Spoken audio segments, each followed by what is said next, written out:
सोनिया और नीमा दोनों ही बहुत ही अच्छी सहेलियां होती हैं।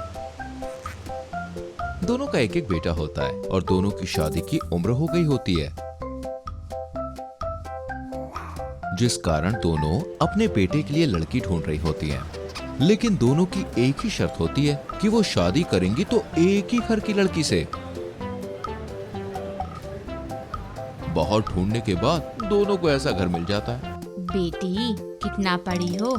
आंटी, दीदी और मैंने एमए किया है। खाना पीना बना लेती हो ना? जी आंटी जी। इसी तरह दोनों लड़कियों से बात करती है, जहाँ सोनिया को सीता पसंद आती है और नीमा को गीता। वहीं सोनिया के बेटे को गीता पसंद होती है और नीमा के बेटे को सीता। जिस कारण शादी के समय घूंघट में बहू की अदला बदली हो जाती है। सीता नीमा के घर की बहू बन जाती है और गीता सोनिया की। वहीं अगले दिन, बहू, आज तेरी पहली रसोई है, जल्दी आ जा। जी माँ जी, अभी आई। अरे बेटी गीता, तू यहाँ क्या कर रही है? तुझे तो अपने घर होना था ना। माना कि तेरी बहन इस घर में है, लेकिन इतनी भी क्या जल्दी है मिलने की? मम्मी जी, कैसी बातें करती हो आप? कल आप ही पूरे रीति रिवाज से मुझे यहाँ लेकर आई हो, अब मुझे मेरे घर क्यों भेज रही हो? इसका मतलब है बहू बदल गई। वहीं नीमा के घर, सीता बेटी, गीता कहाँ गई? इतनी जल्दी क्यों मिलने आ गई तुम? सब्र करो थोड़ा बहन से मिलने का, अभी कितनी सारी रस्में बाकी हैं। जाओ अपने ससुराल जाओ। अम्मा जी, हम तो आपकी ही बहू हैं और कौन से ससुराल जाएं? क्या मजाक है? मैंने तो गीता को पसंद किया था, तुम यहाँ क्या कर रही हो? अरे आपके बेटे ने ही तो हमको पसंद किया था, इसलिए तो मेरी शादी उनसे हुई। खैर आप बताइए, खाने में क्या खाएंगी? खबरदार, अगर मेरी रसोई में गई तो मेरे साथ धोखा हुआ है। उस सोनिया ने बहू बदल ली। मुझे सब पता है, गीता बड़ी थी, धोखे से उसे अपनी बहू बना लिया। उसे तो मैं छोड़ूंगी नहीं। और इस तरह बहू की अदला बदली होने के कारण दोनों ही सहेलियों में मिसअंडरस्टैंडिंग हो जाती है। सोनिया, कहाँ है तू?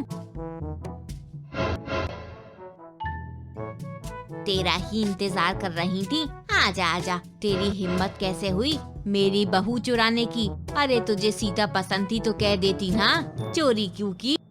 चोरी तो तूने की है मेरी बहू की। मैं तो तेरे मांगने पर ही चीज दे देती हूँ। बहू चुराने की क्या जरूरत थी? कितना अरमान था मेरा इस शादी से। तूने तो मेरे घर का चम्मच तक मांगने में कोई कसर नहीं छोड़ी, तो क्या मैं तुझे बहू नहीं देती? इस तरह दोनों सहेलियों में बहुत झगड़ा हो जाता है और दोनों एक दूसरे की शक्ल तक देखना पसंद नहीं करती। माँ जी, जो हो गया सो हो गया, अब गुस्सा छोड़ दो। कैसे छोड़ दूं गुस्सा बहू? मुझे गीता पसंद थी और उसने मेरी बहू बदल ली। इसी तरह दोनों बहू अपनी सास को समझाती है, लेकिन दोनों नहीं समझती। वहीं जो सहेलियां हमेशा साथ रहती, हर काम साथ में करती, एक दूसरे से दूर होने के कारण उनका भी मन नहीं लग रहा होता है और दोनों की तबीयत खराब हो जाती है। और दोनों इतनी सीरियस हो जाती है कि उनके बेटे उन्हें हॉस्पिटल में एडमिट करते हैं। और जब दोनों को होश आता है तो एक दूसरे को बगल में देखकर बहुत हैरान होती है। मुझे माफ कर दे नीमा, मैं अपनी अकड़ में अंधी हो गई थी और एक बहू के लिए तुझसे झगड़ा कर बैठी। गलती तो मेरी है कि मैंने तुझ पे बहू चोरी का इल्जाम डाला।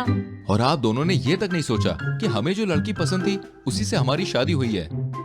हाँ, और आपकी तो मन की वैसे भी पूरी हुई, क्योंकि आपको तो एक ही घर की बहू मिली और दोनों का नेचर एक जैसा है, तो दिक्कत क्या है?